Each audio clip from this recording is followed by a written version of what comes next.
The summer of 1883 had been cruel to Dustmere. The sun hung in the sky like a brass coin, unblinking and merciless, while the earth below cracked like old leather. Even the Joshua trees, those stubborn sentinels of the desert, drooped under the weight of the drought. The town itself seemed to shrink into the landscape, its weathered buildings huddled together as if seeking comfort from the harsh elements. Miriam Whitlock stood at the window of the parsonage, watching dust devils dance across the main street. At 22, she possessed the kind of beauty that the harsh frontier life had not yet worn away. Auburn hair that caught the light like burnished copper, eyes the color of sage honey, and skin that retained its softness despite the dry air. Yet there was something in her bearing, a certain tightness around her mouth that spoke of a spirit constrained. "Miriam, step away from that window." Her father's voice cut through the afternoon stillness. Reverend Josiah Whitlock sat at his desk, bent over his Bible, preparing Sunday's sermon. "Idle hands are the devil's workshop." "Yes, Father," she replied, but lingered a moment longer.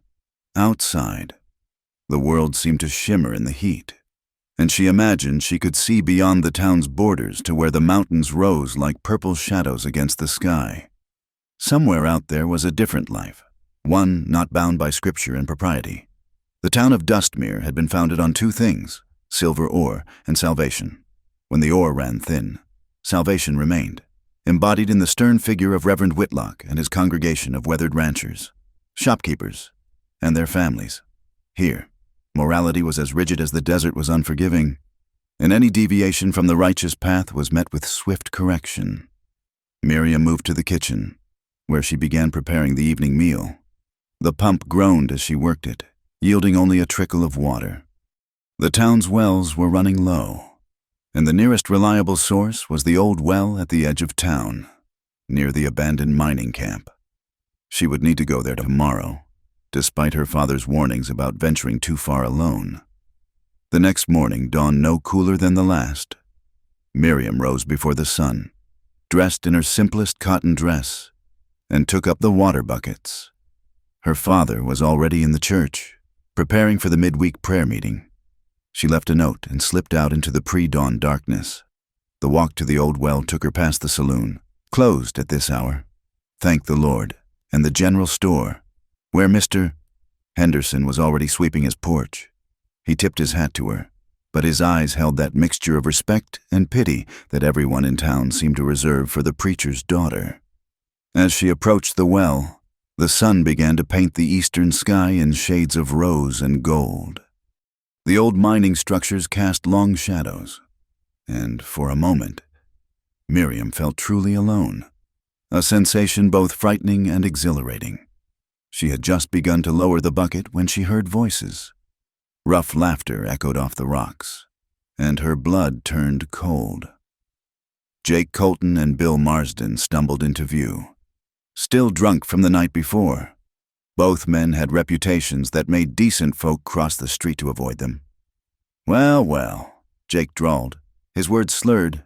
"Look what we got here. The preacher's pretty little bird, all alone." Miriam's hands tightened on the rope. "Good morning, Mr. Colton. I'll be finished here shortly." "No need to rush off," Bill said, moving closer. The smell of whiskey and stale tobacco made her stomach turn. "We could help a lady with them heavy buckets." "That won't be necessary." She tried to keep her voice steady, but her heart hammered against her ribs like a caged bird.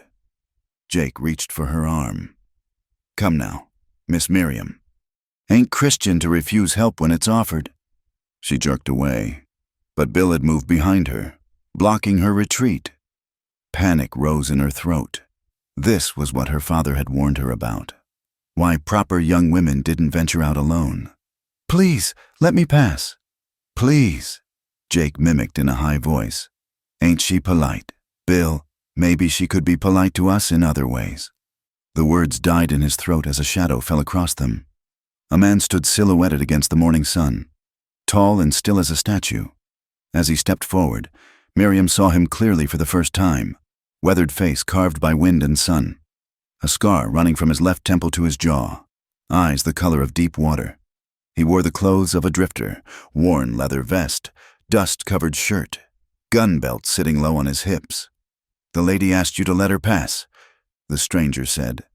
His voice was quiet, but it carried the promise of violence like thunder carries rain. "This ain't your concern, stranger," Jake said, but his bravado had faltered. "I'm making it my concern."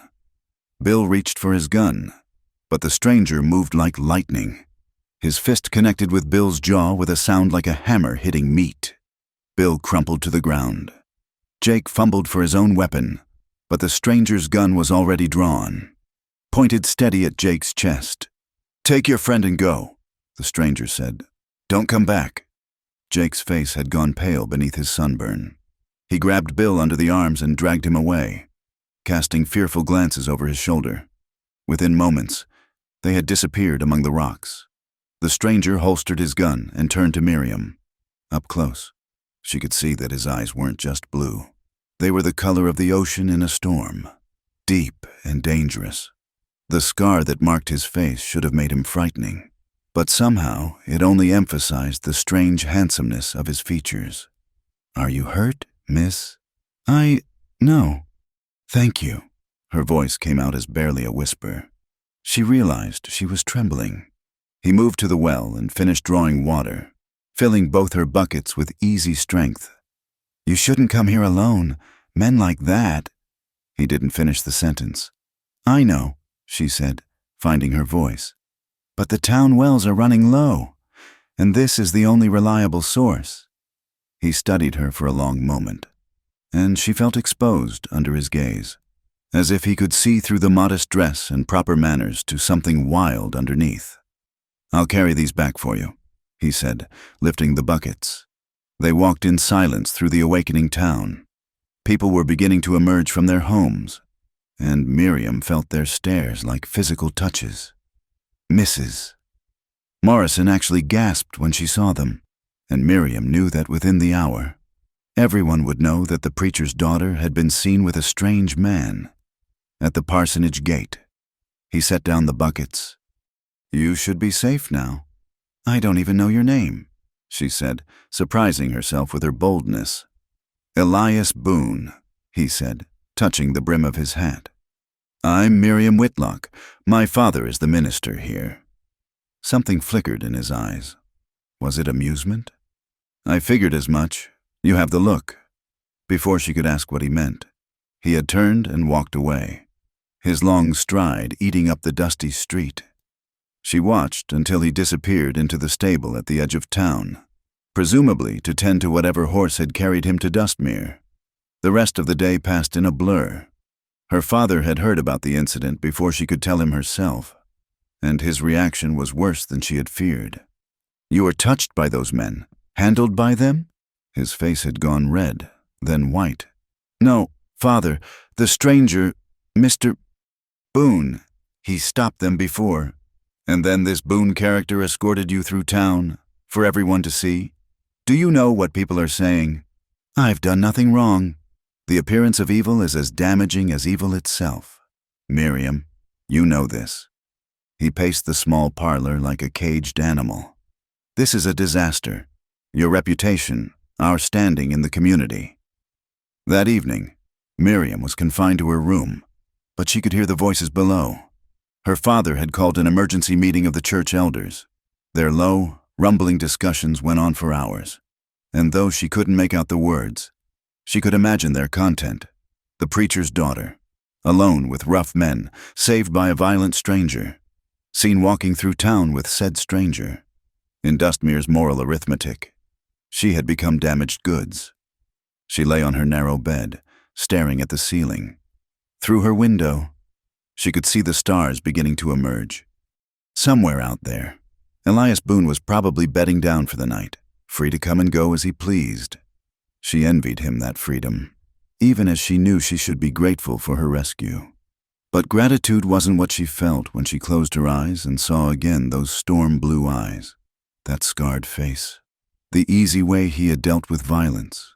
What she felt was something altogether more dangerous, something that made her understand why her father feared for her reputation.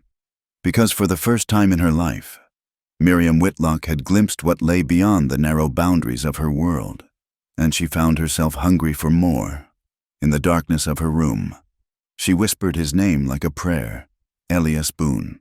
The syllables felt foreign on her tongue, tasting of dust and distance and something wild that called to a part of her she hadn't known existed. Tomorrow was Sunday. Tomorrow, she would sit in church with her head bowed, enduring the whispers and glances. Tomorrow, she would be the perfect minister's daughter again. But tonight, she allowed herself to dream of storm-blue eyes and the promise of a different life, somewhere beyond the borders of Dustmere and its merciless judgment. Sunday service arrived with the weight of judgment. Miriam sat in the front pew, her father's presence in the pulpit both familiar and oppressive. The congregation filled the small stone church, their whispers dying as Reverend Whitlock began his sermon on the wages of sin and the importance of maintaining one's virtue in a corrupt world. Miriam felt every word as a stone cast in her direction. 3 days had passed since the incident at the well, and the town's gossip mill had ground the story into something barely recognizable. In some versions, she had been found in a compromising position with the 2 drunks. In others, the mysterious stranger had taken liberties with her person under the guise of rescue. The truth seemed to matter less than the scandal, as her father's voice thundered about temptation and the narrow path to salvation. The church door creaked open. Every head turned to see Elias Boone standing in the doorway, hat in hand. He wore what appeared to be his best clothes, still rough by town standards, but clean. His presence sucked the air from the room. "May I?" he asked, his deep voice carrying clearly. Reverend Whitlock faltered mid-sentence, then recovered. "All souls are welcome in God's house," he said, though his tone suggested otherwise. Elias walked down the center aisle, his boots clicking on the wooden floor. He chose a pew near the back, but his presence seemed to fill the entire church. Miriam kept her eyes forward, but she could feel him there, like heat from a distant fire. The sermon continued, but the congregation's attention had shifted. When the service ended, people filed out slowly, stealing glances at the stranger. Miriam tried to slip away with them, but her father's hand fell heavy on her shoulder. "Wait," he commanded. Soon only 3 remained: Miriam, her father, and Elias Boone, who had not moved from his pew. "Mr. Boone," Reverend Whitlock's voice echoed in the empty church. "I understand we owe you thanks for protecting my daughter." Elias stood, moving closer. "No thanks necessary. Reverend, any decent man would have done the same. Perhaps, but your intervention has created complications." The Reverend's jaw worked as if chewing bitter words. "My daughter's reputation has been compromised, through no fault of her own, of course, but the damage remains." "Father," Miriam began, but he silenced her with a gesture. "In a town like Dustmere, Mr. Boone, reputation is everything.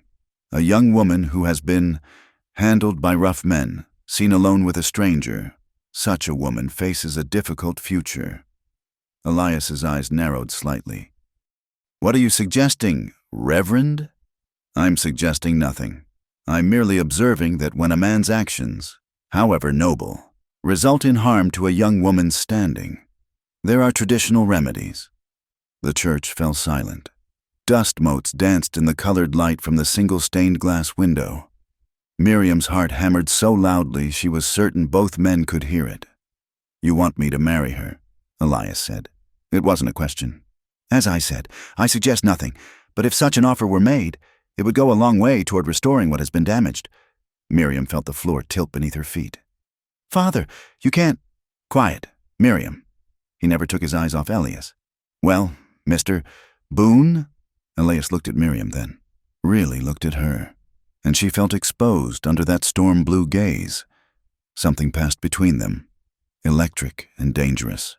"If Miss Whitlock would have me," he said slowly, "I would be honored to make her my wife." The words hung in the air like a challenge. Miriam's father turned to her, his expression making it clear that only one answer would be acceptable. Her throat felt like sand.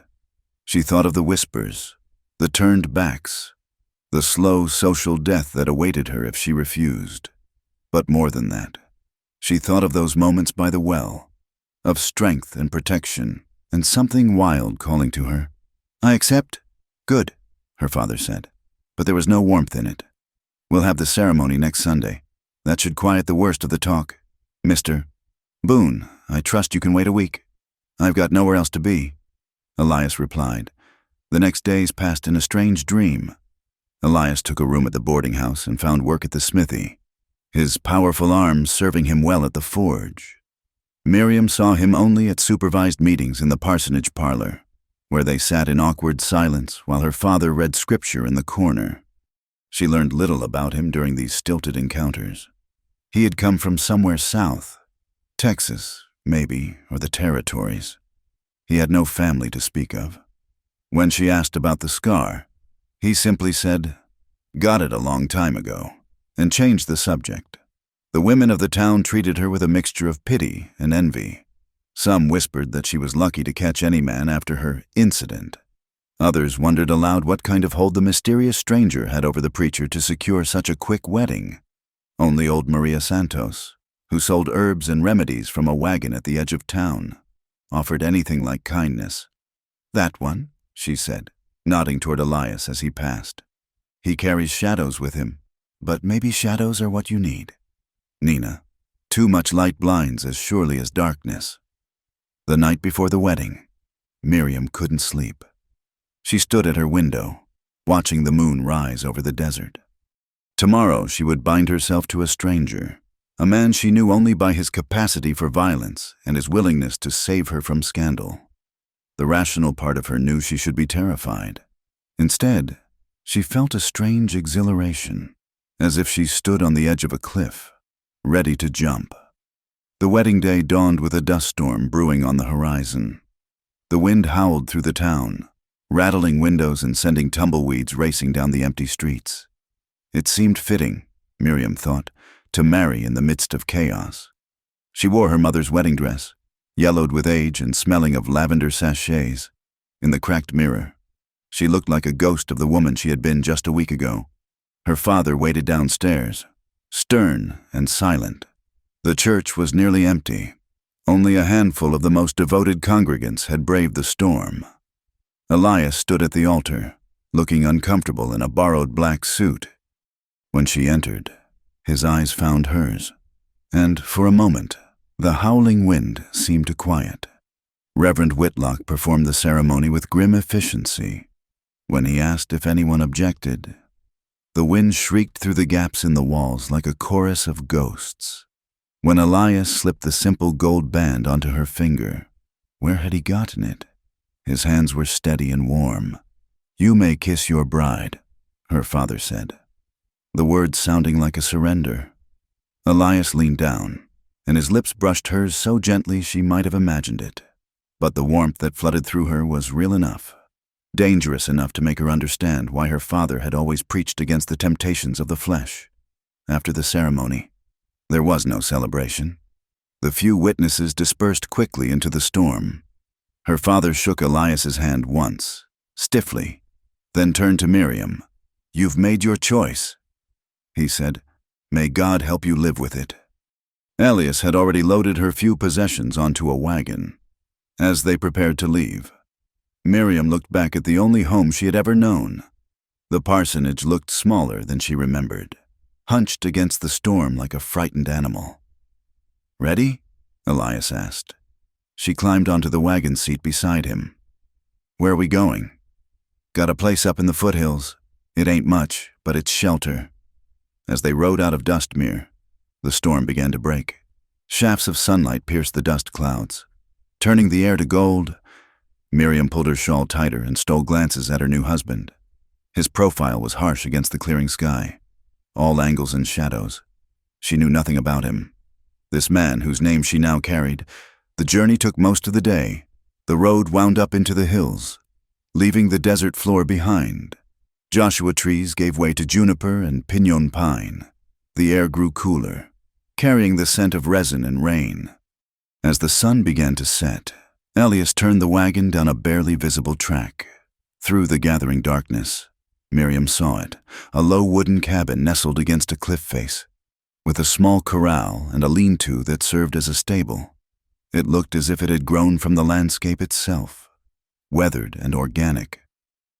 "Home," Elias said, and she couldn't read the emotion in his voice. He helped her down from the wagon, his hands strong on her waist. For a moment, they stood facing each other in the dying light, and Miriam felt the full weight of what she had done. She was alone with a stranger, miles from town, bound to him by law and God and her own desperate choice. "I'll see to the horses," he said, releasing her. "You go on inside.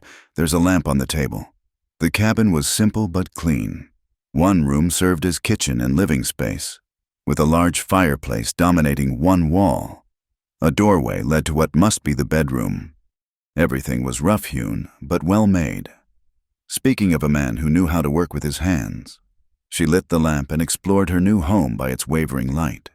The shelves were nearly bare, some canned goods, a few dishes, basic supplies. A Bible sat on a small table by the window, its pages well worn. So he was a man of faith, or had been once. When Elias entered, he seemed to fill the small space. He moved to the fireplace and began building a fire, his movements efficient and practiced. "Are you hungry?" he asked without turning. "I've got some beans and salt pork." "That would be fine," she said, though her stomach was too knotted to feel hunger. They ate in silence, the fire crackling between them. Outside, coyotes howled in the distance, their voices rising and falling like spirits on the wind. When the meal was finished, Elias cleared the dishes and then stood awkwardly by the fire. "I'll bed down out here tonight," he said, gesturing to the floor. "You take the bedroom." "But we're married," Miriam said, heat rising to her cheeks. "We are," he agreed. "But that doesn't mean... I know this isn't what you wanted. I won't press you for anything you're not willing to give." She looked at him, this scarred stranger who was now her husband, and saw something in his eyes she hadn't expected. Kindness, and perhaps a loneliness that matched her own. "Thank you," she whispered. He nodded and began arranging blankets on the floor. Miriam retreated to the bedroom, where she lay fully clothed on the narrow bed, listening to the settling of the house and the sound of his breathing in the next room. Through the single window, stars emerged one by one, brilliant in the clear mountain air. She was married, to a man she didn't know, in a place she'd never been, with a future as unclear as the shadows gathering in the corners of the room. She closed her eyes and tried to pray, but the only words that came were his name, whispered into the darkness like a question. "Elias, Elias, Elias." In the other room, the fire died to embers, and the night stretched out before them, full of possibility and terror in equal measure. The first weeks passed in a strange dance of distance and proximity. Elias rose before dawn each day, tending to the horses and checking his trap lines in the hills. Miriam learned the rhythms of her new life, hauling water from the creek, tending the small vegetable garden behind the cabin, mending clothes by lamplight. They moved around each other like planets in separate orbits, polite but never quite touching. At night, Elias still slept by the fire. Sometimes Miriam would lie awake, listening to him wrestle with dreams that made him cry out in Spanish, words she didn't understand but that sounded like prayers or pleas. One night, she heard him clearly. "Rosa! No, Rosa!" The name was torn from him like a wound. She found herself studying him when he wasn't looking, the way he moved with dangerous grace, always aware of his surroundings, the careful way he cleaned his guns each evening, hands moving with practiced precision, the gentleness with which he handled the horses, speaking to them in low, soothing tones. He was a contradiction, capable of violence yet tender with vulnerable things. 3 weeks into their marriage, a mountain storm trapped them inside for 2 days. The rain hammered the roof like fists, and lightning split the sky. With nowhere to escape to, they were forced into conversation. "Where did you learn to shoot?" Miriam asked as they sat by the fire, watching him clean his rifle. His hands paused for just a moment. Here and there, Man needs to know how to protect himself in this country. And others, apparently," she said, thinking of that morning by the well. A ghost of a smile touched his lips. "Sometimes."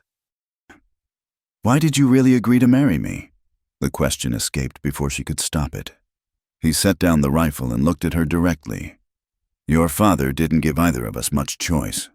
You could have ridden on. No one was forcing you to stay." "No," he agreed. "No one was forcing me." He stood abruptly. "I need to check on the horses." He plunged out into the storm, leaving Miriam alone with her questions. When he returned, soaked and shivering, she had hot coffee waiting and a dry shirt laid out by the fire. He looked at these small kindnesses with something like surprise. "Thank you," he said quietly. That night, she woke to find him in the grip of another nightmare. Without thinking, she left her bed and knelt beside him, touching his shoulder gently. Elias, wake up!" His eyes flew open, wild and unseeing. For a moment, she thought he might strike her. Then recognition dawned, and he sat up, breathing hard. "I'm sorry," he said. "Did I wake you? Who's Rosa?" The question slipped out before she could stop it. His whole body went rigid. "No one, just someone I used to know." "Someone you lost?" He turned away from her, staring into the dying embers of the fire. "We should get some sleep." But sleep didn't come easily for either of them. The next morning, Elias announced he was riding to town for supplies. He returned with more than flour and coffee. He brought her a small leather-bound journal and a set of pencils. "Thought you might like these," he said gruffly, not meeting her eyes. "Gets lonely up here with no one to talk to but me." It was the first real gift anyone had ever given her, chosen with thought for what might bring her pleasure. She clutched the journal to her chest, tears threatening. "Thank you," she whispered. Something shifted between them after that. The silences became more comfortable. Elias began teaching her things: how to shoot the old Henry rifle, how to read tracks in the dust, how to find water in dry country. His hands would cover hers, showing her how to hold the gun steady, and she would forget to breathe. One afternoon, while practicing her shooting at tin cans he'd set up on a fence rail, she finally hit 3 in a row. Without thinking, she spun around in triumph and found herself in his arms. For a moment, they froze, pressed together, her face tilted up to his eyes darkened, and she thought he might kiss her properly this time. Instead, he stepped back, clearing his throat. "Good shooting," he said, and walked away. But that night, he came to bed. She was already under the covers when she heard his footsteps approaching the bedroom door. He stood there, silhouetted in the doorway, uncertain. "Miriam?" "Yes," she said, understanding the question he wasn't asking. He entered slowly, as if approaching a spooked horse. When he lay down beside her, leaving a careful space between them, she could feel the heat radiating from his body. Neither of them moved. Neither of them slept. Finally, she couldn't stand it. She turned toward him, her hand finding his chest in the darkness. He inhaled sharply. "Miriam," he said, her name a warning. "We're married," she whispered. "This is allowed. You don't know what you're asking." "Then show me." His control broke like a dam. His mouth found hers in the darkness, no longer gentle but hungry, desperate. His hands tangled in her hair, and she arched against him, instinct overcoming innocence. When he pulled back, they were both breathing hard. "Are you sure?" he asked, his voice rough. "Yes," she said, and pulled him back down. Later, they lay entwined, her head on his chest, listening to his heartbeat slow. The night sounds of the mountain filtered through the window, an owl calling, the rustle of small creatures in the brush. She traced the scars on his chest, a map of violence written on his skin. "Will you tell me now?" she asked softly. "About Rosa, about who you really are." His body tensed, but he didn't pull away. For a long time, she thought he wouldn't answer. Then, in the darkness, he began to speak. "My name is Elias Vega. Not Boone. I was born in Sonora, came north when I was 15. Fell in with bad men because I was good with a gun and desperate enough not to ask questions. His voice was flat, emotionless. We ran cattle across the border, stolen cattle. Sometimes we moved other things I'm not proud of. She waited, her hand still on his chest, feeling the words vibrate through him. I met a woman in Juarez, Maria. She had a daughter from before. Rosa, sweet little thing, maybe 6 years old, called me Papa. His voice cracked slightly. I tried to go straight. For them, got work at a ranch, saved money. But the past doesn't let go so easy. The story came in fragments after that. Men from his old gang found him. There was a dispute over money he supposedly owed.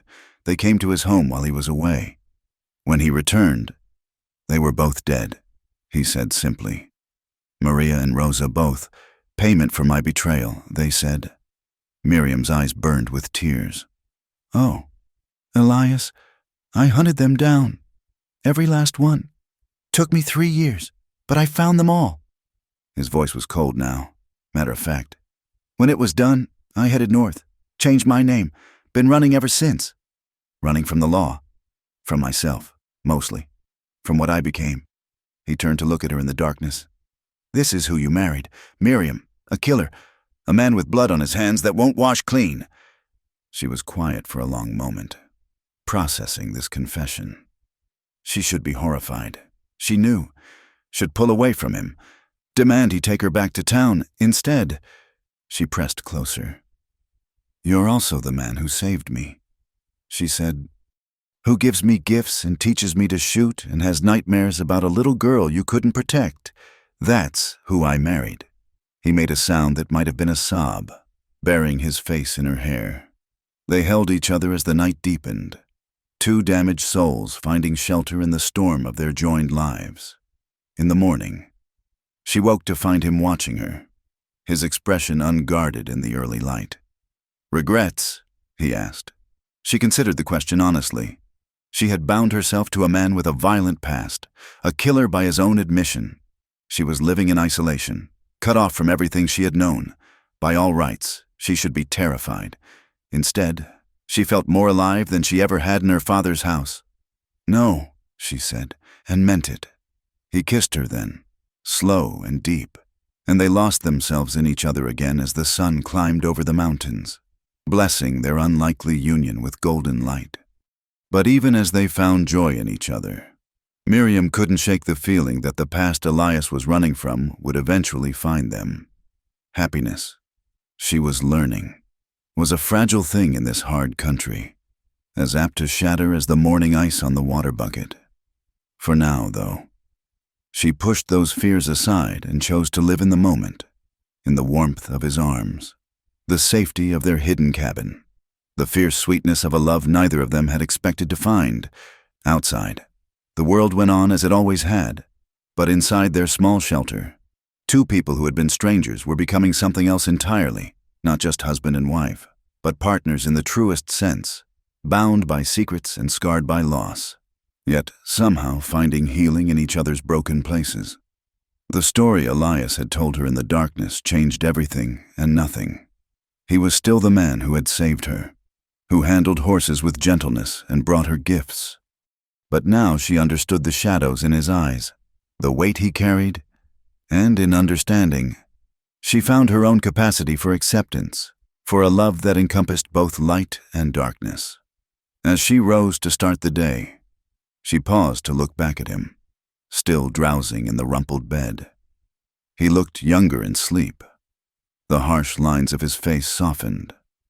She thought of the little girl named Rosa who had called him Papa, and her heart ached for all the losses that had brought them to this moment. I'll keep you safe, she whispered, though he couldn't hear her. It was a foolish promise, perhaps, but she meant it with every fiber of her being. Whatever came next, they would face it together. The days following Elias's confession passed in a haze of newfound intimacy. They moved together now with the ease of lovers, small touches and glances replacing the careful distance of before. Miriam found herself studying the way morning light caught in his dark hair, How his rare smiles transformed his scarred face. She was mapping him like new territory, learning the geography of this man who had become her world. But even in their happiness, shadows lingered. Sometimes she would catch him staring out the window, hand resting on his gun, watching the horizon like a man expecting trouble. At night, the dreams still came, though now she was there to wake him, to hold him until the trembling stopped. 2 weeks after that night of revelations, Miriam decided to ride into Dustmere for supplies. Elias was reluctant to let her go alone, but she insisted. "I need to show my face," she said. "Let them see I'm well, that you haven't murdered me or sold me to bandits." His jaw tightened at her attempted levity. "I'll come with you." "No, they need to see me standing on my own." She touched his face gently. "I'll be back before dark." The ride to town felt strange after weeks in the mountains. The desert seemed flatter, harsher than she remembered. When Dustmere's buildings came into view, her stomach clenched with unexpected nervousness. At Henderson's general store, conversations died as she entered. Mrs., Morrison, and Mrs. Baker stood by the fabric counter, their faces registering shock at her appearance. She knew what they saw: sun-browned skin, calluses on her hands, a wildness in her bearing that hadn't been there before. "Miriam." "Mrs." Morrison said, her voice dripping false concern. "How? Unexpected to see you. Good morning, ladies." Miriam kept her voice pleasant as she moved to gather supplies. "We've been so worried, Mrs." Baker added, "Living up there with that man, so far from civilization. Your poor father has been beside himself." "Has he?" Miriam selected a sack of flour, adding it to her basket. How thoughtful of him to worry. "Mr." Henderson cleared his throat nervously as he tallied her purchases. As she counted out coins, he leaned forward conspiratorially. Mrs. Boone," he corrected himself. "There's been a man asking about your husband. Came through yesterday. Had a badge." Miriam's blood chilled, but she kept her expression neutral. "Oh, Marshall," he said, "looking for someone who matched your husband's description. Course, we didn't tell him nothing." His eyes were kind, despite his curiosity. "But thought you should know." She thanked him quietly and loaded her purchases. As she prepared to leave, the store door burst open. Her father stood there, looking older than she remembered, his face haggard. "Miriam! Father!" They stared at each other across the divide of weeks and choices. Finally, he stepped aside, gesturing for her to follow him to the church. She hesitated, then tied her horse and followed. Inside the cool sanctuary, memories flooded back. Years of sermons, prayers, the weight of trying to be perfect. Her father stood at the pulpit, hands gripping its edges. "You look well," he said finally. "I am well." "He treats you properly?" Heat rose to her cheeks, remembering Elias's hands on her skin, the reverent way he touched her. "He treats me with kindness and respect." Her father's laugh was bitter. "Respect? Is that what you call it? I've received disturbing news. Miriam, about the man you've bound yourself to. Whatever you've heard, Marshall came to me yesterday. The man you married is wanted for murder. Multiple murders. His real name is Elias Vega, and he's killed at least 6 men along the border." "I know." The words hung between them. Her father's face went white, then red. You know you're married to a killer and you stay with him? It's not that simple. It's exactly that simple." His voice echoed off the walls. "You're harboring a fugitive, living in sin with a murderer." "He's my husband," Miriam said quietly. "Before God and law, you performed the ceremony yourself, under false pretenses. Had I known, you would have let me face ruin instead. Let me be whispered about and shunned until I died an old maid in your house?" The words erupted from her, years of suppressed frustration finally finding voice. "You cared more about appearance than my happiness. You always have. I cared about your soul." "No, Father, you cared about your reputation." She turned to leave, then paused. "The marshal, did you tell him where we are?" Her father's silence was answer enough. How could you? She whispered. It's for your own good, Miriam. He'll hang for his crimes, and you'll be free. You can come home. Start over. That cabin is my home now. Elias is my home. She moved toward the door. I have to warn him. Miriam, if you leave now, don't bother coming back. I'll have no daughter who chooses a killer over righteousness. She looked back at him. This man who had shaped her life with rules and judgment, and felt something break free inside her chest. Then you have no daughter. She ran to her horse, riding hard toward the mountains. The sun was setting by the time she reached the cabin, painting the sky in shades of blood and gold. Elias was waiting on the porch, rifle in hand. He'd known, somehow. Maybe he'd always known this day would come. There's a marshal, she gasped, sliding from the saddle. I know. His voice was calm, resigned. Saw his dust trail this afternoon. He'll be here by morning, probably with a posse. Then we run. Tonight, we can go to Mexico or California. He caught her hands, stilling their frantic movement. No more running. Miriam, I'm tired of it. They'll hang you. Maybe that's what I deserve. She wrenched away from him. Fury replacing fear. Don't you dare give up now. What about me? What about us? You'd be better off. She slapped him. The crack echoed in the mountain stillness. He touched his cheek, startled. I chose you, she said fiercely. With full knowledge of who you are and what you've done, I chose you, Elias Vega, and I'll keep choosing you until my last breath. So don't you dare tell me I'd be better off watching you hang. He stared at her, this preacher's daughter who had become something wild and fierce and beautiful. Then he pulled her to him, kissing her with desperate passion. All right, he said when they broke apart. We run.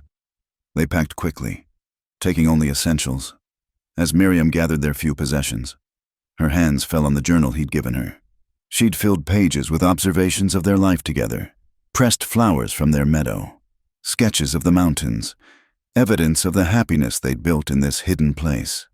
Leave it, Elias said gently. We'll make new memories. But she tucked it into her saddlebag anyway. Some things were too precious to abandon. They rode through the night, following game trails Elias knew from his hunting. The moon was new, leaving them to navigate by starlight and instinct. Behind them, she imagined she could hear pursuit, though it might have been only wind in the pines. Near dawn, they stopped to rest the horses at a hidden spring. Elias built a small fire, and they huddled together, sharing water and dried meat. I'm sorry, he said quietly, for bringing this on you. I'm not. She leaned into his warmth. These weeks with you, I've lived more truly than in all my years before. He was quiet for a moment. There's something else you should know about the men I killed. She waited, sensing the weight of what was coming. They weren't just gang members. They were the ones who killed Maria and Rosa. Yes, but they were also... He struggled for words. They dealt in human cargo. Women and children, sold across the border. That's why I couldn't let them live. The revelation settled into her understanding like a key in a lock. This was who she had married. Not just a killer, but a man who killed for justice, however rough. A man who couldn't save his own family, but tried to save others. My father would say vengeance belongs to the Lord, she said softly. Your father never found his daughter's body in the desert, Elias replied, his voice hard. Never had to identify what was left of the woman he loved. She pressed closer to him. I'm not my father. As the sky lightened, they heard it. Horses, still distant but coming steadily. Elias stood, checking his weapons with practiced efficiency. There's a box canyon about 5 miles north, he said. Defensible position. We can make a stand there. A stand? Fear clutched at her throat. Elias, no, we keep running. For how long? Until they catch us in the open? Until you take a bullet meant for me? He cupped her face in his hands. At least this way. It's on my terms. She saw the resolution in his eyes and knew arguing was futile. This was the man she'd married. Someone who faced his fate head-on, who protected what was his even at the cost of his life. Then we make a stand together, she said. He started to protest, but she silenced him with a kiss. Partners, remember? In all things. They mounted again, riding toward whatever waited in that canyon. The sun rose full, painting the mountains in shades of rose and gold. Birds sang their morning songs, oblivious to the human drama playing out below. As they rode, Miriam thought of the life they might have had. Children playing in the meadow behind the cabin. Years of quiet happiness in their mountain refuge. But she also thought of the life she would have had without him.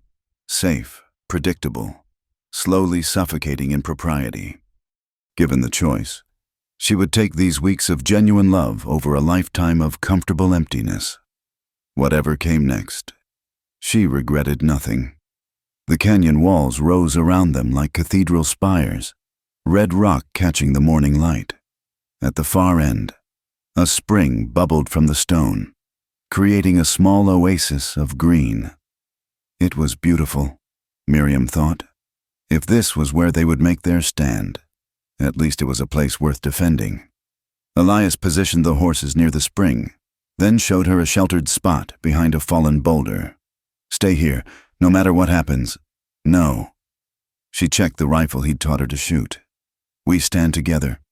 Or not at all. He looked like he wanted to argue, but the sound of approaching horses silenced him. They took their positions, weapons ready, as their past finally caught up with them. The sun climbed higher, and somewhere in the rocks above, a hawk cried out, wild and free and unafraid. Miriam thought it sounded like a benediction, or perhaps a battle cry. Either way, she was ready. The posse appeared at the canyon mouth like ghosts materializing from dust. Marshal Tom McGraw rode at the front, his silver badge catching the morning sun. Behind him, 6 men spread out in a practiced formation, rifles ready. Miriam recognized 2 from town, the Baker brothers, always eager to prove their righteousness through violence. "Elias Vega!" McGraw's voice echoed off the canyon walls. "I'm a U.S. Marshal with a warrant for your arrest. Come out peaceable, and no one needs to get hurt." Beside her, Elias remained still as stone, watching, calculating. His rifle barrel rested steady on the boulder. "I've got no quarrel with you, Marshal," he called back. "Those men I killed had it coming. They were slavers and murderers. That's for a judge to decide, not you. Throw down your weapons and come out." "Can't do that." McGraw shifted in his saddle. "I heard you got a woman with you, the preacher's daughter. You want her blood on your hands too? Leave my wife out of this." Elias's voice turned dangerous. "Wife?" One of the Baker brothers laughed. "That what you're calling it? Everyone knows you compromised that girl. Forced her into—" Elias's shot cut him off, the bullet kicking up dust at the horse's feet. The animal reared, nearly throwing its rider. "Next one goes through your head," Elias said calmly. "Anyone speaks ill of my wife dies today." The men shifted nervously. McGraw raised a hand for calm. "Mrs. Vega," he called. "Ma'am, I know you're there. Your father asked me to bring you home safe. You don't have to stay with this man. Whatever hold he has on you—" "The only hold he has is love," Miriam called back, her voice clear and strong. "And I stay of my own free will." Silence greeted this declaration. Then McGraw tried again. "Ma'am, you're young. You don't understand what you're mixed up in." "This man is dangerous. This man saved my life.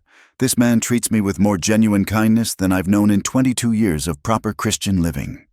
She stood slightly, showing herself. "I'll not abandon him now." "Miriam, get down," Elias hissed, but she held her position. "If you want him, Marshal McGraw, you'll have to go through me." The posse exchanged uncertain glances. Shooting a wanted killer was one thing. Shooting the minister's daughter, even a fallen one, was another matter entirely. McGraw's jaw worked as he considered.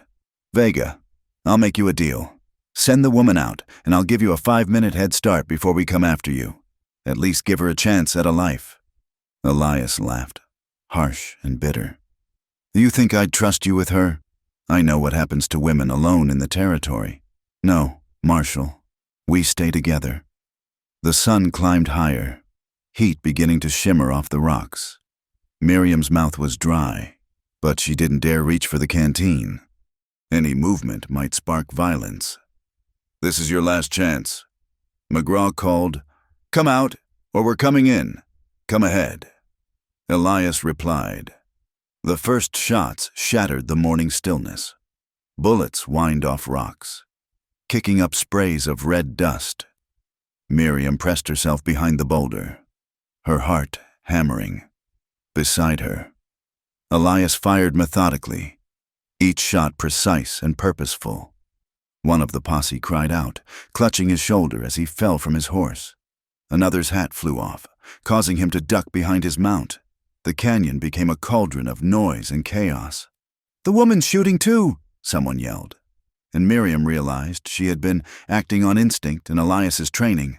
Her shots went wide, but they forced the men to seek better cover. The battle settled into a grim rhythm. The posse had numbers, but Elias had position and skill.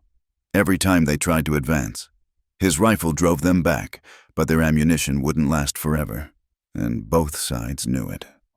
During a lull, McGraw called out again. "2 of my men are wounded. Vega, let me send someone to tend them, and we'll talk terms." "Talk first," Elias countered. "What terms?" "You come peaceable. I guarantee the woman goes free, no charges, no questions. I'll personally escort her wherever she wants to go." Miriam grabbed Elias's arm. "No." He looked at her, and she saw everything in his eyes: love, fear, resignation. "It might be the only way." "No." She pressed the rifle into his hands. "You taught me to shoot so I could protect myself. Let me protect us." Before he could stop her, she called out, "Marshal McGraw, I have terms of my own." "Ma'am, my husband killed those men in Texas 3 years ago. Since then, he's lived peacefully, harming no one. He saved my life and has shown me nothing but kindness. Let us leave this place. We'll go far away, California, Oregon, somewhere we'll never trouble you again." "I can't do that, ma'am." "The law." "The law?" Her voice rose with passion. "The law that let those men sell women and children? The law that looked the other way until my husband delivered the justice it wouldn't? That law?" Murmurs rose from the posse. Not all of them, it seemed, were comfortable with their quarry's crimes when put in context. "He's still a killer, ma'am," McGraw said, but his voice had lost some of its certainty. "And what are you, Marshal? If you gun him down today, what are any of us in this hard country but killers when necessity demands?" She stood fully now, stepping out from behind the boulder. Elias made a grab for her, but she evaded him. "Look at me," she commanded, walking slowly forward. "Do I look like a woman held against her will? Do I look compromised or ruined or in need of saving?" The men stared at her. This preacher's daughter transformed into something wild and fierce, sun-browned and sure, standing between them and their duty with nothing but courage as armor. "Please," she said, and her voice gentled. "We've built a good life, a quiet life. We harm no one. Can't that be enough?" McGraw removed his hat, wiping sweat from his brow. She could see the conflict in his weathered face, duty warring with decency. That's when she saw Jake Colton moving along the canyon wall, using the distraction she'd created. The same man who had accosted her at the well, now deputized and seeking revenge. His rifle rose, aimed not at Elias but at her. "Jezebel!" he screamed. Several things happened at once. Elias roared her name. McGraw shouted for Colton to hold, and Miriam, moving on pure instinct, dove to the side as the shot rang out. The bullet caught her high in the shoulder, spinning her around. She hit the ground hard, pain exploding through her body, through the ringing in her ears. She heard Elias's voice, raw with anguish and rage. What followed was swift and terrible. Elias emerged from cover like an avenging angel, his guns speaking death. Jake Colton fell first, a neat hole between his eyes. 2 more of the posse went down before they could react. The Baker brother who'd laughed threw down his weapon and fled. McGraw stood his ground, gun drawn but not firing. He and Elias faced each other across 20 feet of blood-stained earth. "It's done," McGraw said quietly. "Lower your weapon. Tend to your wife." Elias hesitated, then rushed to Miriam's side. She was conscious, but pale, blood seeping between the fingers pressed to her shoulder. "Don't you die on me," he said fiercely, tearing strips from his shirt to bind the wound. "You hear me, Miriam? You don't get to die. Not planning to," she managed, though black spots danced at the edges of her vision. McGraw approached slowly, hands visible. "There's a doctor in Grant's, half a day's ride. She needs help. Soon as I move her, you'll gun me down." "No," McGraw said, and something in his voice made Elias look up. "No, I won't." Colton fired on an unarmed woman trying to negotiate. Everything after that was self-defense, far as I'm concerned. Elias studied him warily. "What about your warrant?" McGraw was quiet for a long moment, looking at the scattered bodies, at Miriam bleeding in the dust. "Elias Vega died today in this canyon, shot dead by Jake Colton before I could bring him in. That's what my report will say." "Why?" Elias asked. The marshal's weathered face was grave. "Because your wife was right. Sometimes the law and justice aren't the same thing, and because any man who'd step into gunfire for the woman he loves deserves a second chance." He holstered his weapon. "Get her to Grant's. After that, disappear. If I hear the name Elias Vega again, I'll come for you, and there won't be any mercy." Elias nodded, already lifting Miriam carefully. She cried out at the movement, and he murmured soothing words in Spanish and English, promises and prayers mixed together. As he carried her to the horses, McGraw called out once more, "What name should I put on the death certificate?" Elias paused. "Elias Boone." He said, "Let that name die today, too." They rode hard for Grant's. Miriam held tight against his chest. She drifted in and out of consciousness, aware only of the rhythm of the horse. Elias's voice in her ear, the taste of dust and copper in her mouth. "Stay with me," he kept saying. "Stay with me. Mi amor. We're almost there." The world faded to gray, then black. The last thing she heard was her name on his lips, over and over, like a prayer for salvation, not his, but hers, because Elias Vega understood now what she had known all along. Salvation wasn't about being free from sin, but about finding someone worth sinning for, someone worth saving, someone worth becoming better for. In her delirium, she dreamed of Rosa, a little girl with dark eyes and a sweet smile, reaching out her small hand. "Thank you," the child whispered, "for saving my papa." And Miriam understood that she had, just as he had saved her, two lost souls in the wilderness, finding redemption not in scripture or law, but in the fierce, transforming power of love. The doctor in Grant's was a whiskey-soaked former Army surgeon named Calvin Pritchard, but his hands were steady enough when it counted. Miriam remembered fragments, the bite of laudanum, the probe searching for the bullet, Elias's hand crushing hers as she screamed. Then blessed darkness. She woke 3 days later in a small room above the doctor's office. Elias sat beside the bed, looking haggard, his jaw covered in stubble. When her eyes opened, he let out a breath as if he'd been holding it for days. "There you are," he whispered, touching her face with infinite gentleness. "Did I miss anything important?" she managed, her voice hoarse. His laugh was shaky. "Just me wearing a groove in the floor and threatening the doctor every time you so much as whimpered." Dr. Pritchard appeared in the doorway, looking amused. "Your husband's been a model patient.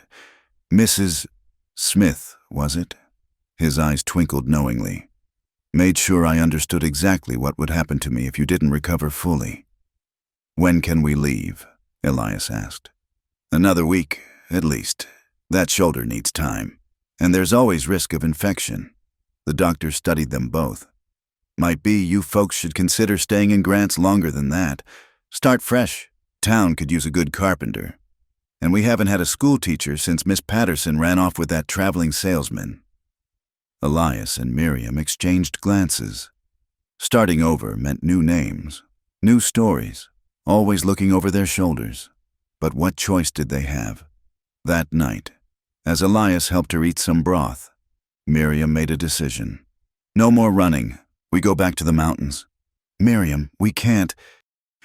McGraw said. McGraw said Elias Vega and Elias Boone died in that canyon, so let them stay dead. She gripped his hand. We'll be Thomas and Sarah Ashford, or whoever you want us to be, but we go home. Home. The word hung between them, weighted with longing. Their little cabin in the mountains, their garden, their life together before the world intruded. It's dangerous, he said. Everything's dangerous. At least there. We're dangerous on our own terms. A week later, they made the journey back to the mountains, taking a roundabout route that avoided Dustmere entirely. Miriam rode carefully, her shoulders still tender but healing clean. They'd traded their horses in grants, bought supplies under their new names, become ghosts of their former selves. The cabin sat undisturbed, as if waiting for them. Dust had gathered, and mice had gotten into the flour, but it was still standing, still theirs. Miriam sank into a chair with relief while Elias checked the perimeter, ever vigilant. That night, they made love carefully, mindful of her injury. Afterward, lying in their own bed again, Miriam felt something settle in her chest, a sense of rightness, of being where they belonged despite everything. We can't stay here forever, Elias said into the darkness. I know, but we can stay for now. They fell into their old rhythms, modified by caution. Elias hunted and trapped, but ranges farther, always watching for signs of pursuit. Miriam tended the garden and practiced her shooting with grim determination. Her shoulder healed, leaving a puckered scar that Elias would trace with his fingers, his eyes dark with memory. 2 months passed in relative peace. Then, on a crisp autumn morning, Miriam woke feeling strange. She barely made it outside before her stomach rebelled. Elias found her leaning against the porch rail, pale and shaky. The jerky must have gone bad, she said, but even as the words left her mouth, she knew.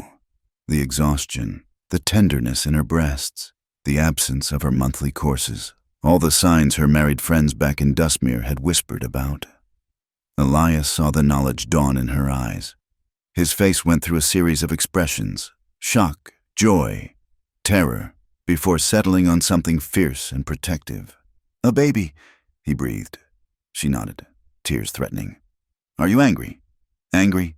He pulled her carefully into his arms. Miriam, a child? Our child?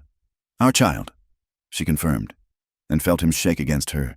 They held each other as the sun climbed over the mountains, each lost in their own thoughts. A baby changed everything. They couldn't raise a child in isolation, always running, always hiding. But the alternative, returning to civilization, risking discovery, seemed equally impossible. We'll figure it out, Elias said finally. We always do. Winter came early that year, blanketing the mountains in snow. They prepared as best they could, Elias working tirelessly to ensure they had enough food and firewood. Miriam's belly grew round, and with it, their wonder and terror in equal measure. On the worst nights, when wind howled around the cabin like hungry wolves, Elias would place his hands on her stomach and tell stories to the baby, tales of brave knights and beautiful princesses, of faraway places where no one cared about your past, only your heart. Sometimes he spoke in Spanish, soft musical words that Miriam was beginning to understand. What if I'm like him? Elias asked one night, voicing the fear that haunted him. What if I have my father's temper, his cruelty? Miriam had learned pieces of his childhood. A violent father, a mother who died young, years of hardship that had shaped him into the man he'd become. She took his face in her hands. You're already a father, she reminded him. You were Rosa's papa. And from everything you've told me, you were wonderful at it, until I failed her, until evil men took her. That wasn't your failure, Elias. That was the world's. Spring arrived with the baby's first movements, like butterfly wings inside her. They were tapping maple trees for syrup when she gasped, hand flying to her belly. What is it? Elias was beside her instantly. Are you hurt? No, here. She placed his hand where she'd felt it. They waited, breathless, and then a tiny flutter against his palm. The look on his face broke her heart and mended it all at once. Wonder and grief and joy all tangled together. This hard man brought to his knees by the promise of new life. As her time grew near, they faced hard decisions. The nearest midwife was in Dustmere, impossible to reach without revealing themselves. Grants was too far for a woman in labor. They would have to manage alone. Elias read every medical text he could find, trading furs for books in distant towns. He boiled water obsessively, prepared clean linens, gathered herbs Maria Santos had once told him about. But Miriam could see the fear in his eyes, the memory of finding Maria and Rosa, the terror of losing her too. "I won't die," she told him firmly. "I'm too stubborn." "You better not," he replied. But his hands shook as he held her. The pain started on a May morning, with wildflowers blooming across the meadow. Miriam had been restless all night, and when the first contraction hit, she knew. Elias went white. It's time. What followed was the longest day and night of both their lives. Miriam had helped at birthings back in Dustmere, but being the one in labor was entirely different. The pain came in waves, each stronger than the last, until she thought she might split apart. Elias never left her side, letting her grip his hands until her nails drew blood, wiping her face with cool cloths, murmuring encouragement in 2 languages. When she screamed, he held her. When she said she couldn't do it, he told her she was the strongest woman he'd ever known. "I can see the head," he said at last, his voice cracking. "Dark hair, like yours. Push, mi amor. Bring our baby home." With a final, primal effort that felt like it pulled her soul from her body. Miriam pushed. A thin cry filled the cabin, and suddenly Elias was sobbing, holding a tiny, blood-slicked form. "A son," he managed. "We have a son." He placed the baby on her chest with shaking hands, and Miriam looked down at this tiny person they'd made. He was perfect, 10 fingers, 10 toes, a shock of dark hair, and eyes that would likely be his father's storm blue when they settled. "Hello, little one," she whispered, tears streaming down her face. "We've been waiting for you." They named him Raphael, after Elias's grandfather, a name that meant God has healed. And perhaps he had, this tiny boy who carried none of their sins, only their love. The first weeks were a blur of feeding and changing and marveling at each tiny milestone. Elias transformed into something Miriam had only glimpsed before. Tender, patient, completely devoted. He would walk the floor for hours when Raphael was fussy, singing Spanish lullabies in his rough voice. He carved toys from soft pine, built a beautiful cradle that rocked just right. "You're good at this," Miriam told him one night, watching him change a diaper with practiced efficiency. "I had practice," he said softly, and she knew he was thinking of Rosa. But this time would be different. This time, he would be there to protect his child. This time, love would be enough. One evening, as sunset painted the mountains gold and Raphael nursed contentedly, Elias said, "I've been thinking, maybe it's time we went to California. Start fresh. Build a real life for him." Miriam considered it. A new start. A place where no one knew their names or their past.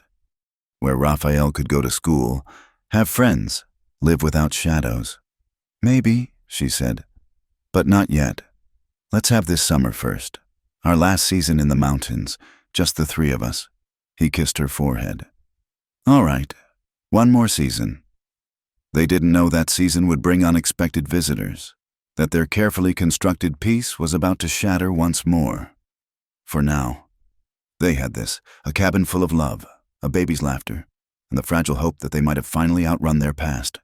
Outside, the stars emerged one by one, and somewhere in the distance, a wolf howled. Not a threat, but a greeting. One survivor calling to another across the vast wilderness.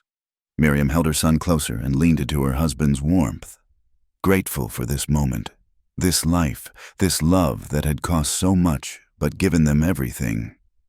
Summer had painted the meadow in shades of gold and green when Miriam made her decision. Raphael was 3 months old now, beginning to smile and coo, his tiny hands reaching for everything within grasp, watching Elias carry him through the wildflowers, pointing out birds and clouds. She knew what she had to do. "I want to write to my father," she announced one evening, Elias froze in the act of stoking the fire. Miriam, he should know about his grandson. Whatever else has passed between us, he deserves that much. It's dangerous. If anyone tracks the letter, I'll be careful. I'll send it through the post office in Grants. Use our new names. She moved to where he stood rigid by the fireplace. I need to do this. Elias. Not for him, but for me. To close that chapter properly. He studied her face, then nodded slowly. All right, but we post it far from here, and we don't give any details about where we are. The letter took her 3 days to write. She started and stopped a dozen times, crumpling pages, searching for the right words. How did you explain to a man who dealt in moral absolutes that you'd found grace in the gray areas? Finally, she kept it simple. Father, I am well. I am happy. God has blessed us with a son, your grandson. Raphael. He has his father's eyes and, I suspect, my stubborn nature. I know you cannot forgive the choices I've made, and I no longer ask for your understanding. But I wanted you to know that your daughter lives, that she has found love and purpose, and that your bloodline continues in a beautiful, innocent child who will be raised to know both justice and mercy. I pray for you, as I hope you pray for us, your daughter, Miriam. She tucked her mother's Bible into the package, the one thing from her old life she'd kept. Let him have it back. She had found her own faith now, one that had room for sinners and saints alike. The journey to the distant post office took 2 days. Elias insisted on accompanying her, Raphael secured in a sling across her chest. They looked like any other frontier family, weathered and worn but held together by visible devotion. On the ride back, storm clouds gathered over the mountains. They pushed hard, but the rain caught them 5 miles from home. They took shelter in a shallow cave, huddling together as lightning split the sky. Just like our wedding day, Miriam said, trying to lighten the mood. Elias didn't smile. He was staring out at the rain, every line of his body tense. Someone's coming. She heard it then, horses, moving fast despite the weather. Her hand went to the rifle, but Elias was already moving, pushing her deeper into the cave. Stay with Raphael, no matter what happens. We've had this conversation before. She interrupted. I didn't listen then, and I won't now. The riders appeared through the rain. 2 men, hats pulled low, moving with purpose. They passed without stopping, but Elias remained frozen until the sound of hooves faded. Bounty hunters, he said quietly. Maybe, or just travelers, but we need to be more careful.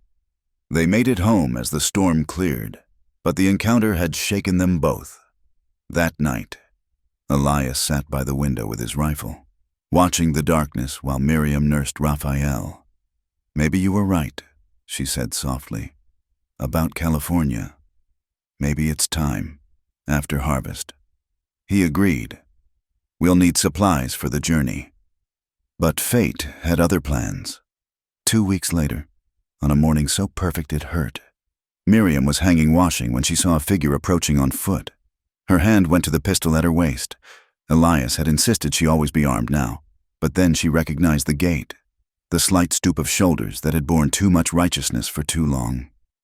Elias, she called, and he came running from the barn, rifle in hand. Reverend Josiah Whitlock stopped at the edge of their cleared land, looking older than his years. His clothes were travel-stained, his face gaunt. When he saw the rifle, he raised his hands. I come in peace, he called. I want to see my daughter, and my grandson. Elias looked at Miriam. The decision was hers. Let him come, she said. Her father approached slowly, and she saw his eyes take in everything, her sun-browned skin, her man's trousers, the gun at her hip, the baby in her arms. When he was close enough, she could see he'd been weeping. Miriam, he said, and his voice broke. Father. They stood awkwardly, the weight of everything unsaid between them. Then Raphael made a small sound, and her father's eyes fixed on him with desperate hunger. May I see him? She hesitated, then held out her son. Her father took him with shaking hands. staring down at the tiny face as if seeing miracle made flesh. "He's beautiful," he whispered. "He looks like your mother around the eyes." "How did you find us?" Elias asked, still wary. "The postmark on the letter, and Marshall McGraw. He told me where you might be, said you died in that canyon, but maybe your widow had returned here." Her father looked up. "He's a good man. McGraw. He could have told me the truth." "Maybe he did," Elias said quietly. They brought him inside, this man who had cast Miriam out. He sat stiffly in their simple home, holding his grandson like precious glass. Miriam made coffee with hands that weren't quite steady. "Why did you come?" she asked finally. Her father was quiet for a long moment. "Your mother came to me in a dream. She said I was a fool, said I'd confused God's law with man's pride." He looked at her with red-rimmed eyes. "I've lost everything. Miriam, the congregation turned on me after you left, said I was too harsh, too unforgiving. They brought in a younger minister, one who preaches more about love than damnation. I'm sorry," she said, and found she meant it. "Don't be. They were right." He turned to Elias. "I judged you without knowing you, condemned you for your past without seeing who you'd become. Can you forgive a foolish old man?" Elias studied him for a long moment, then extended his hand. "We've all done things we regret. Reverend, what matters is what we do next." Her father stayed 3 days. He was awkward at first, uncertain of his welcome, but Raphael was a bridge between them. She watched her father soften as he held his grandson, saw years of rigid doctrine melt in the face of unconditional love. On the second night, he asked Elias about his past. To Miriam's surprise, her husband told him everything, the violence, the loss, the redemption he'd found in their love. Her father listened without judgment, and when the tale was done, he said simply, "You protected my daughter when I failed to. I'm grateful." They talked of safer things after that, the garden, plans for expanding the cabin, Raphael's small milestones. Her father even laughed when the baby grabbed his beard, a sound Miriam hadn't heard in years. On his last morning, as he prepared to leave, her father pulled out a leather pouch. "Your mother's jewelry," he said, "and some money. Not much, but if you're thinking of starting fresh somewhere." "Father, we can't." "Yes, you can. Consider it Raphael's inheritance." He touched the baby's head gently. "I may never see him again. Let me do this much." They watched him ride away, this broken man trying to mend what he'd torn. At the bend in the trail, he turned back and raised his hand. Miriam waved back, tears streaming down her face. "You all right?" Elias asked, his arm around her. "Yes, no, I don't know." She leaned into him. "I never thought I'd see him again." "People change," Elias said. "Sometimes for the better." That night, she found Elias counting the money her father had left. It was more than she'd expected, enough to buy passage to California, to start a business, to build a real life. "Your father must have sold everything," he said quietly. "Then we honor that sacrifice," she replied. "We go to California. We build something worth having." They began preparing in earnest then. The cabin that had sheltered their love would shelter another family someday. The garden would go wild. The fence would fall. But the happiness they'd found here would linger like morning mist in the meadow. 3 weeks later, they loaded their wagon for the last time. Miriam stood in the doorway, Raphael in her arms, memorizing every detail. This place where she'd learned to shoot, to love, to be fierce, where she'd bled and healed and brought forth life. "Ready?" Elias asked gently. She kissed Raphael's head, breathing in his sweet baby scent. "Ready." As they rode away, she didn't look back. The future lay ahead, uncertain, yes, but full of possibility. They were no longer Elias Vega and Miriam Whitlock, no longer killer and preacher's daughter. They were simply a family, bound by choice and strengthened by trial, heading toward whatever destiny awaited. The mountains watched them go, keeping their secrets, while high above, an eagle circled, wild and free and unafraid, just as they had learned to be. Her father's visit had given them more than money. It had given them closure, the freedom to truly leave the past behind. And as the wagon rolled toward the western horizon, Miriam thought she heard her mother's voice on the wind, whispering a blessing over all they'd lost and all they'd found. "Thank you," she whispered back, to her mother, to God, to whatever force had brought them through fire and storm to this moment of grace. Beside her, Elias began to whistle, a Mexican lullaby he sang to Raphael, and their son gurgled with delight. The sun was warm on their faces, the road was clear, and somewhere ahead lay California, golden with promise. They were finally, truly free. 3 years had passed since they'd left the mountains. The California sun was different from the desert heat of New Mexico. Gentler, filtered through coastal fog that rolled in each morning like a blessing. Elias, now known as Thomas Ashford, stood on the porch of their way station, watching the road that connected the mining camps to the coast. The station had been Miriam's idea. "People need a place to rest," she'd said when they'd found the abandoned building. "Good food, clean beds, honest dealing." What she hadn't said was that it would give them purpose, roots, a way to help travelers as they'd once needed help themselves. "Papa!" Raphael came running around the corner, his 3-year-old legs pumping furiously. Behind him, a chicken flapped indignantly. "The hen's chasing me again!" Elias scooped him up. This boy who carried no shadows, who laughed freely and trusted completely. "That's because you were probably chasing her first, mijo." "Maybe," Raphael admitted with a grin that was pure mischief. From inside came the sound of Miriam's laughter as she served the morning guests. She'd taken to the role of innkeeper's wife like she was born to it, though she still wore trousers when she worked and kept a rifle behind the bar. The travelers, rough miners, tired families heading west, the occasional drifter, all treated her with respect. Something about the way she carried herself, the way Thomas Ashford watched over his family, discouraged any nonsense. They'd built something good here in the valley between hills covered in golden grass, the way station prospered, and with it, their new life. Miriam taught the local children their letters in the afternoons, using the same journal Elias had given her long ago. He worked with horses and wood, his hands creating instead of destroying. But the past has a way of finding you, even when you think you've outrun it. The stranger arrived on a Tuesday evening, dust-covered and travel-worn like any other guest, but Elias recognized the way he moved, the careful way he surveyed the room before entering. This was a man who lived by the gun, who slept with one eye open. "Welcome to Ashford Station," Miriam said warmly, not recognizing the danger. "You looking for a meal and a bed?" The man's eyes fixed on Elias, and a slow smile spread across his weathered face. "Well, I'll be damned. Elias Vega. Heard you were dead." The room went still. 2 miners at the corner table looked up from their cards. Miriam's hand drifted toward the shotgun beneath the bar.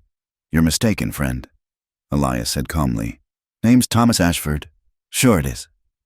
The stranger moved to the bar, his coat swinging open to reveal well-worn pistols. "Just like I'm sure that bullet scar on your shoulder ain't from Maria's brother Carlos, who swore he'd tagged you before you killed him." "Sssss." Miriam's eyes met Elias's across the room. They'd always known this day might come. The question was how to survive it without destroying everything they'd built. "Mister," Miriam said, her voice steady, "I don't know what grudge you're carrying, but you've got the wrong man. My husband's been here 3 years, peaceful as a lamb." The stranger laughed. "Peaceful? Lady, the man I knew left more bodies along the border than a plague. Course, most of them had it coming." He studied Elias with sharp eyes. "Including my brother. He was one of them that killed your woman and child. You remember putting a bullet in Sam Decker? If I was this Vega fellow," Elias said slowly, "and if your brother was involved in killing a woman and child, then I'd say justice was served. Maybe so, but Sam was blood, and blood demands blood." The stranger's hand hovered near his gun. "Though I'll admit, I'm curious. How'd the most feared gun hand in 3 territories become a peaceful innkeeper? Love, Miriam said simply. Love changes a man. The stranger's eyes shifted to her, taking in the steel beneath the soft exterior. You know what he was? I know who he is, she corrected. A good man who protects his family and helps travelers in need. A man who's never raised a hand in anger since I've known him. Papa! Raphael's voice from the doorway made everyone freeze.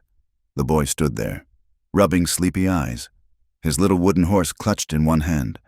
Go back to bed, mijo, Elias said gently, never taking his eyes off the stranger. But Raphael totted forward, drawn by the novelty of a late-night visitor. He stopped in front of the stranger, looking up with innocent curiosity. Are you staying here tonight? Mama makes good breakfast. The stranger stared down at the boy, this child with Elias's eyes and his mother's smile. Something shifted in his weathered face. Your boy? He asked. Our son, Miriam confirmed, moving closer protectively. The stranger holstered his gun slowly. Sam had a boy too, about this age when your man killed him. Left the kid orphaned. He looked at Elias. You prepared to do the same to your son? Make him grow up without a father like Sam's boy? If you're asking if I'm prepared to defend my family, then yes, Elias replied. But I'd rather not. There's been enough killing, enough orphans. Your brother chose his path when he murdered innocents. I chose mine when I sought justice. Maybe it's time we both choose different. The room stayed frozen for a long moment. Then the stranger sat heavily at the bar. Pour me a drink, he said, and tell me how Elias Vega became Thomas Ashford. They talked through the night while Raphael slept in his mother's arms. The stranger, Jake Decker, listened to their story with the attention of a man weighing truth against legend.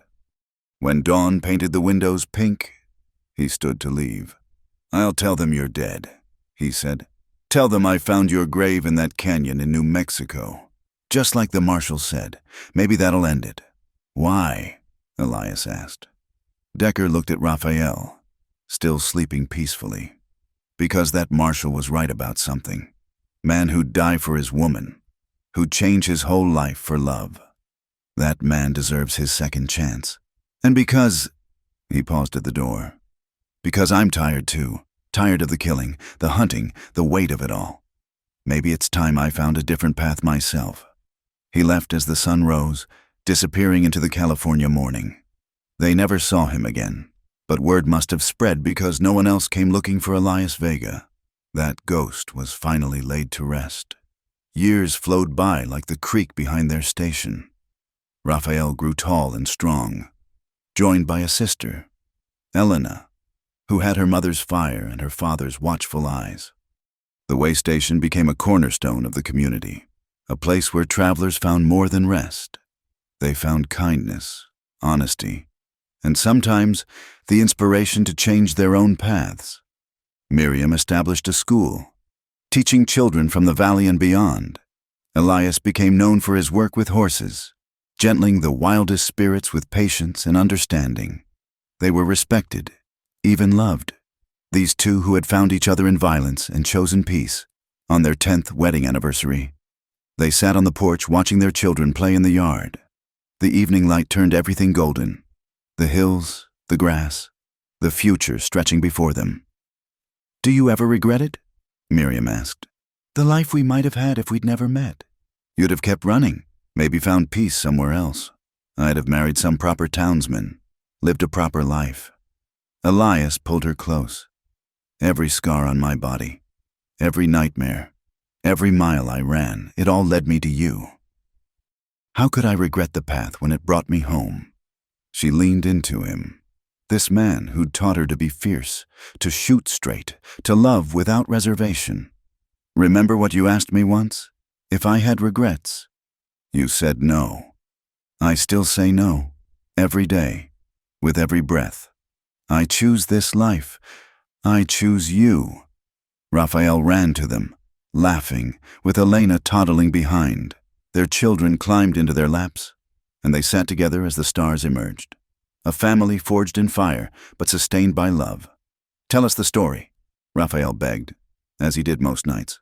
About how you met Mama. Elias and Miriam exchanged glances, their shared history glimmering between them like starlight. Well, Elias began, it started with a drought and a well at the edge of town. As he spun the tale, edited for young ears, Miriam thought about the journey that had brought them here. The preacher's daughter who'd chosen a stranger, who'd learned his deadly secrets and loved him anyway. The gunman who'd found redemption in a woman's courage. They'd walked through fire and storm, faced death and judgment, and emerged not unscathed, but unbroken. And then what happened? Elena asked sleepily. And then, Miriam continued, they lived, not happily ever after, because that's for fairy tales, but truly and well, with love enough to weather any storm. The children settled, satisfied, and soon were carried to their beds. Elias and Miriam remained on the porch, watching the night deepen, comfortable in their shared silence. I love you, he said, words that still didn't come easy but meant everything when they did. And I love you, she replied, yesterday, today, tomorrow, and whatever comes after. In the distance, coyotes sang their wild songs, and the wind carried stories of all the lives that crossed at this way station between worlds. But here, in this moment, there was only peace, hard-won, carefully guarded, but real as the stars above. They'd written their own gospel in the dust of the frontier, a testament to the transformative power of choosing love over fear, forgiveness over vengeance, hope over despair. And in the end, that was legacy enough. That two broken people had found each other in the wilderness and built something whole, something lasting, something worthy of the grace they'd both fought so hard to find. The night deepened, and still they sat together. No longer the preacher's daughter and the gunslinger, but simply Miriam and Elias, proof that even in the hardest ground, love could take root and bloom into something beautiful. Happiness, they'd learned, wasn't for the perfect, it was for those who'd touched bottom and chosen to rise, who'd faced their darkness and reached for light, who'd found someone worth changing for and had the courage to begin again. And so they had, and so they would, forever and always, until the last star fell from the western sky. Thank you so much for joining me on this journey through the Wild West and witnessing Miriam and Elias's powerful story of redemption and love. I'd love to know where you're listening to this tale. Are you on your commute, relaxing at home, or perhaps somewhere unexpected? Please subscribe to the From Wild West channel and share your thoughts in the comments below. Your stories and reactions mean the world to us, and I can't wait to hear how this frontier romance touched your heart. Until next time, partners.